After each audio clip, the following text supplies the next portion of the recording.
तो उदाहरण नंबर 4 अपने पास है, निम्न रेखिक समीकरण युग्म को आलेखीय विधि को हम लोग ग्राफ की विधि से हल कीजिए।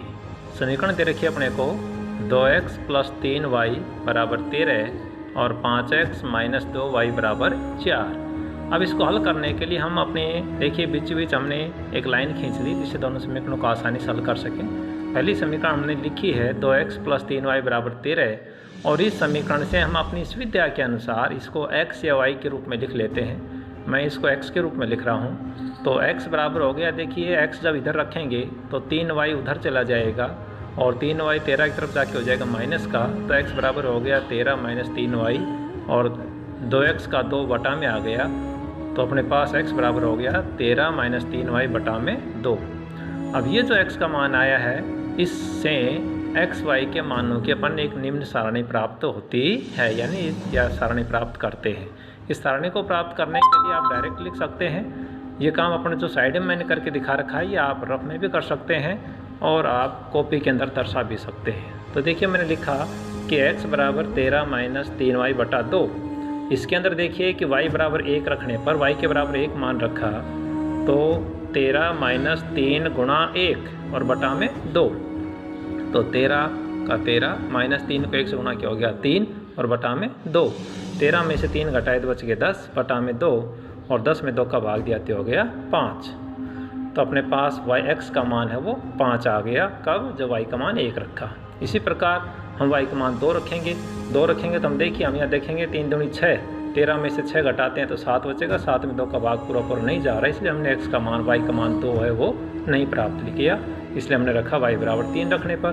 y बराबर 3 रखेंगे तो 13 - 3 गुणा y का मान रख दिया 3 और बटा में 2, तो ये हो गया 3 गुणा 3 का 9 हो जाएगा, तो आगे लिख दिया 13 - 9 बटा में 2 और 13 में से 9 घटाए तो बच के 4 बटा में 2 और 4 में 2 का भाग दिया तो 2, यानी y का मान जो अपने 3 लिया तो अपने पास x का मान आ गया 2। इसी प्रकार आगे फिर देखिए 4 नहीं रखा हमने। क्यों नहीं रखा 4? क्योंकि 4 रखेंगे यहाँ पर तो 4 × 12 तो 13 - 12 का 1 बचेगा, 1/2 मान x का लेने पर अपने को टेबल में समस्या आएगी, इसलिए हम x के ज़्यादातर वही मान प्राप्त करेंगे जो पूरे हों।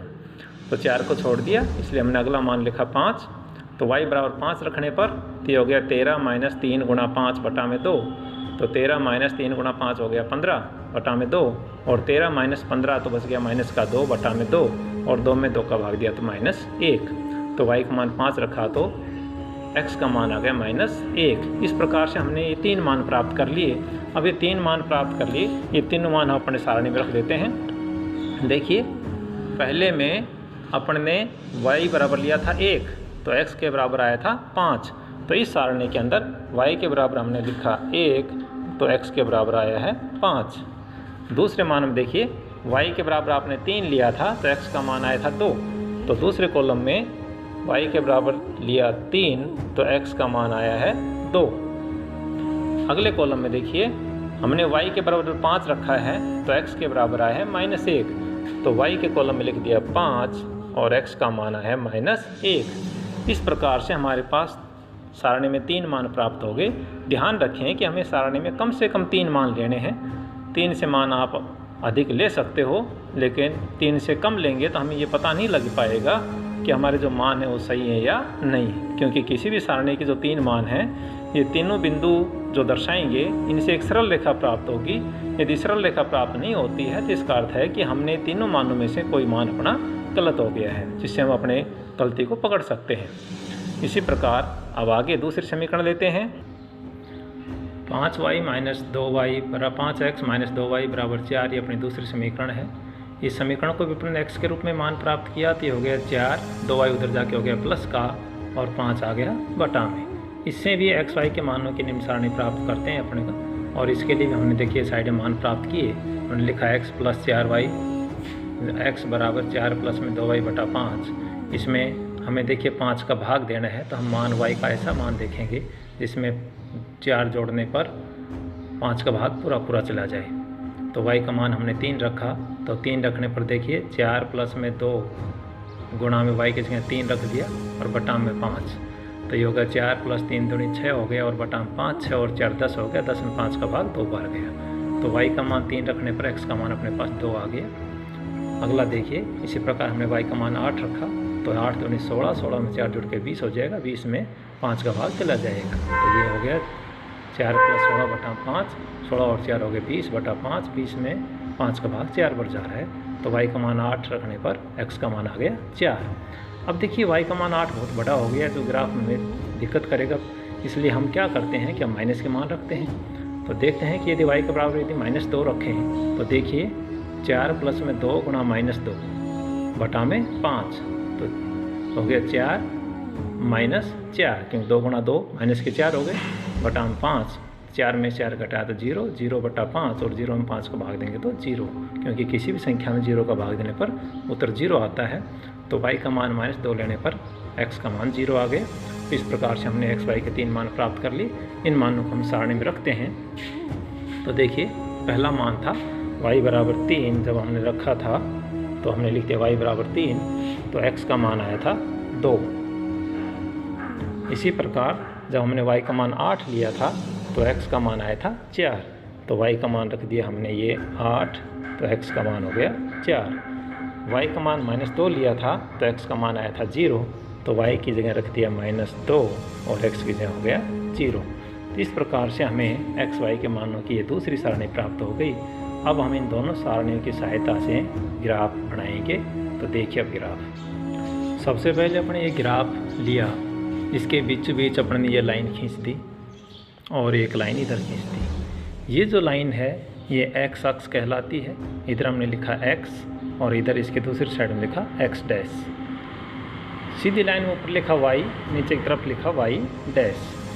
अब ये जो बीच के बिंदु जहाँ पर दोनों लाइनें x और y एक दूसरे को काट रहे हैं, ये है मूल बिंदु, जिसके निर्देशांक होते हैं 0, 0। इसके इधर प्लस की संख्याएं, इधर माइनस की संख्याएं, ऊपर प्लस की और नीचे माइनस की। ये कॉलम छोटे हैं, मैंने अपनी सुविधा की दृष्टि से, क्योंकि यहाँ 1, 2, 3 लिखूँ तो बहुत ही कंसंट्रेट हो जाएंगे, तो इसलिए मैंने एक कॉलम छोड़ के यहाँ 1 नहीं लिखा, सीधा लिख दिया 2, फिर 3 नहीं लिखे सीधा लिख दिया 4, फिर 5 नहीं लिखे सीधा लिख दिया 6, फिर 7 की जगह छोड़ के लिख दिया 8। इसी प्रकार इधर -1 छोड़ करके -2 लिख दिया, फिर -3 आएगा, फिर -4, -5, -6, -7, -8। ऊपर भी इसी प्रकार 1, 2, 3, 4, 5, 6, 7, 8, 9, 10। मैंने बीच की एक एक संख्या छोड़ दी है, जिससे आपको दिखाई देने में स्पष्ट हो।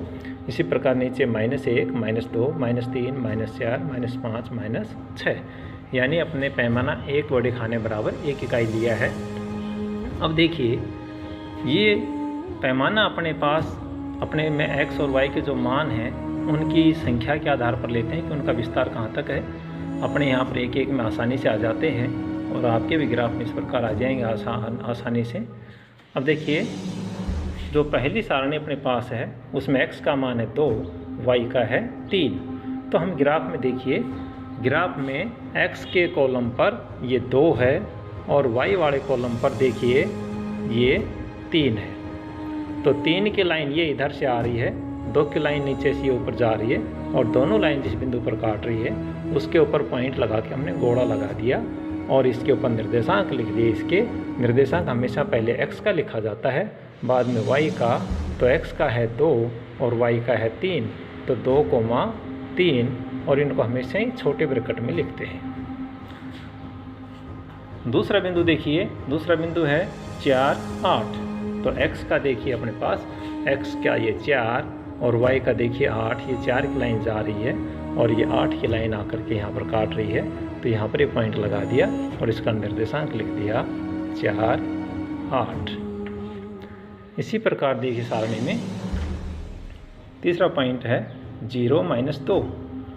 तो x का 0 ये रहा और y का -2 देखिए नीचे की तरफ है, तो ये 0 की लाइन और ये -2 की लाइन दोनों यहाँ पर काट रही हैं। तो ये जो अपने पास पॉइंट हो गया, ये हो गया 0, -2। इस प्रकार से पहली सारणी के जो 3 बिंदु थे वो हमने इसके ऊपर ले लिए। देखिए, तीनों बिंदु एक ही सीध में प्राप्त होंगे। यदि एक सीध में प्राप्त नहीं हो रहे हैं तो इसका अर्थ है कि हमारा कोई भी एक बिंदु गलत है या तीनों गलत हो सकते हैं। तो उस स्थिति में हमें दोबारा से देखना है। अब देखिए, इन तीनों बिंदुओं को स्केल की सहायता से हम इनको मिला देंगे। मेरे पास ये स्केल नहीं होने के कारण मैं सीधा हाथ से मिला रहा हूँ। तो देखिए आपको स्केल की सहायता से इस प्रकार से एक लाइन खींच देनी है। इसके दोनों तरफ में तीर के निशान लगा देने हैं क्योंकि लाइन दोनों तरफ अनंत तक है। और ये लाइन जो है ये हमें देखिए इस सारणी से प्राप्त हुई है और ये सारणी हमारे पास कौन सी समीकरण की है, 5x - 2y = 4। तो इस समीकरण के ऊपर हमने लिख दिया 5x - 2y = 4, यानी इस समीकरण की हमें ये रेखा प्राप्त हो गई। अब जैसा काम इसमें किया है वैसा ही काम हम दूसरे समीकरण के लिए करेंगे। अब देखिए दूसरी समीकरण के जो सारणी प्राप्त है उसका पहला बिंदु है x = 5 y = 1। तो देखिए इस ग्राफ के अंदर x = 5 प्लस का कहाँ पर, ये 2 3 4 और 5 यहाँ पर है और y का 1 है वो यहाँ पर होगा। तो ये y के 1 की लाइन ये आ रही है, x के 5 की लाइन ये जा रही है और दोनों लाइनें इस बिंदु पर प्रतिच्छेद कर रही हैं। तो यहाँ पर हमने पॉइंट लगा दिया और इसको लिख दिया x का मान है 5 और y का मान है 1। दूसरा पॉइंट देखिए, दूसरा पॉइंट है x = 2 और y = 3। तो हम देखिए अपने देखेंगे x का मान ये 2 और y का मान ये 3। ये पॉइंट पहले से लगा हुआ है, यानी पहले वाली सारणी में भी ये पॉइंट था, तो ये अपने पास 2 पॉइंट हो गए।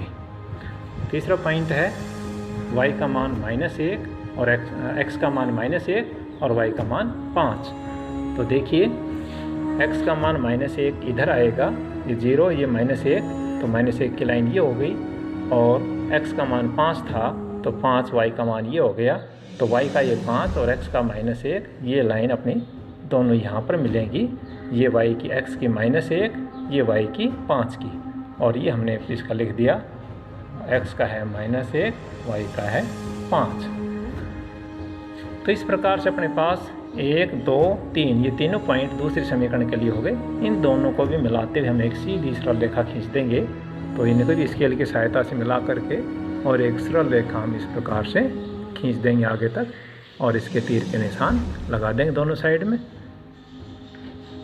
क्योंकि लाइन अनंत तक बढ़ रही है आगे। और ये जो लाइन प्राप्त हुई है ये हमें इस सारणी से प्राप्त, इस सारणी की ये सारणी जो है इस समीकरण से प्राप्त हुई है 2x + 3y = 13 से। तो इस समीकरण के ऊपर हमने लिख दिया 2x + 3y = 13 और ये दोनों लाइनें जो हैं वो बिंदु 2 3 पर प्रतिच्छेद कर रही हैं, इसलिए इस दोनों समीकरणों का हल है x = 2 y = 3।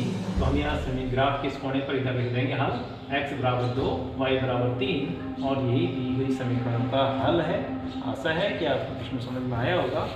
इस प्रकार से आप बाकी प्रश्नों को हल करने की कोशिश करें और इस चैनल को सब्सक्राइब कर लें, जिससे कि आगे आने वाला वीडियो आप तक जल्दी पहुँच सके। परीक्षा की दृष्टि से पढ़ाई पर आप थोड़ा ध्यान केंद्रित करें। आपके एग्ज़ाम है वो टाइम टेबल घोषित हो गया है, 30 जून को आपका गणित का पेपर है। मैं सभी साथियों को बता दूं और ये 6 नंबर का प्रश्न इस प्रकार का आपका आता है, तो इस पर गौर करें और ध्यान दें। धन्यवाद।